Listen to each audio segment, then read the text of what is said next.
अधीर रंजन ने इसी साल मई में ये बड़ा स्पष्ट कर दिया था कि राहुल गांधी किस बात पर अडानी को अटैक कर रहा है। उसने बड़ा खुलकर बता दिया जोश में आके, क्योंकि अडानी कांग्रेस को पैसा नहीं देते इसलिए गाली वो बकता है। जो जॉर्ज सोरोस का कनेक्शन है और इसका सारा संबंध वो गंगाराम सत्यनारायण बढ़ई जो बैठा है अमेरिका में, वो किस तरह से इल्हान उमर के जरिए वो सब सोरोस के ही पाले हुए टुकड़ों पे हुए है। वो एक ही बात पर तिल मिलाया हुआ है कि किस तरह से बांग्लादेश की मदद की जाए, और बिजली देना उनके बाप की बस की बात नहीं है। अडानी क्यों है, और अडानी क्यों है मनीष जी, जरा अब वो अधीर रंजन वाला बता दीजिए कि हम लोग नहीं कह रहे। वो अधीर रंजन ने इसी साल मई में ये बड़ा स्पष्ट कर दिया था कि राहुल गांधी किस बात पर अडानी को अटैक कर रहा है। और मेरे ख्याल से मनीष जी हम लोग 2-3 दिन पहले इस बात को मैंने कहा भी था, और उस चीज को जरा अधीर रंजन का ये वीडियो आपको बता देगा। उसके बाद अभी हम लोग और आते हैं कि आप सुनिए कि अधीर रंजन ने बड़ा खुलकर कहा कि अडानी हमको पैसा नहीं देते इसलिए हम उनको गाली देते हैं, पैसा देने लगे हम उनको गाली नहीं देंगे। जरा सुनिए। आप पार्लियामेंट में तो इनको बुरा भला कहते हैं, अडानी अंबानी को, सबको जरूर कहते हैं।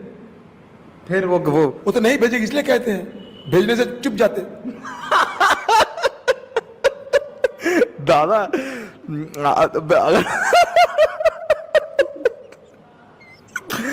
अगर पैसा भेज दे तो आप चुप हो जाओगे, ये कह रहे हो? अगर भेजो तो सही, उसके बाद विचार करेंगे। फिर आप पार्लियामेंट में तो इनको बुरा भला कहते हैं, अडानी अंबानी को, सबको जरूर कहते हैं। फिर वो तो नहीं भेजेगी इसलिए कहते हैं, भेजने से चुप जाते। दादा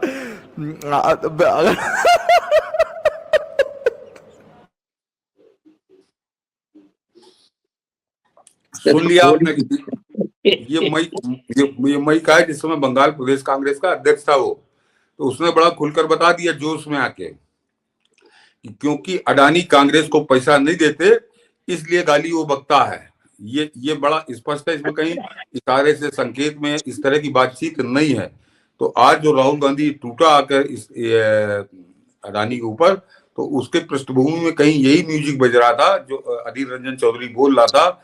और उसके अलावा मैंने बताया कि वो जो जॉर्ज सोरोस का कनेक्शन है और इसका सारा संबंध वो गंगाराम सत्यनारायण बढ़ई जो बैठा है अमेरिका में, वो किस तरह से इल्हान उमर के जरिए वो, और जो दूसरी मनीष जी उसका देखिए हम लोग नाम भूल गए, जो एक जो मियाँ बीबी दोनों हैं वहां पर, वो सब सोरोस के ही पाले हुए टुकड़ों पे हुए हैं, उन्हीं के टुकड़ों पे पल रहे हैं।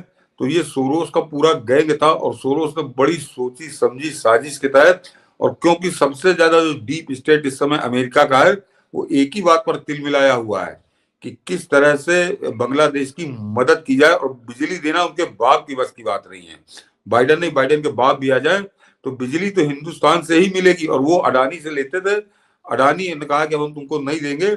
उसकी वजह से ये सारा नाटक सिर्फ इस बात पे था कि किसी तरह से दबाव बनाकर अडानी को मजबूर किया जाए कि वो बिना पेमेंट लिए बांग्लादेश को बिजली देते रहें, क्योंकि 50% काटी है तो वहां मार काट मची हुई है। और अभी जब बची शेष 50% वो आदमी काटेगा, और मेरे ख्याल से काट देनी चाहिए अडानी को। समझ ले कि $200-500 मिलियन और डूबे ताकि इनको जवाब हो जाए।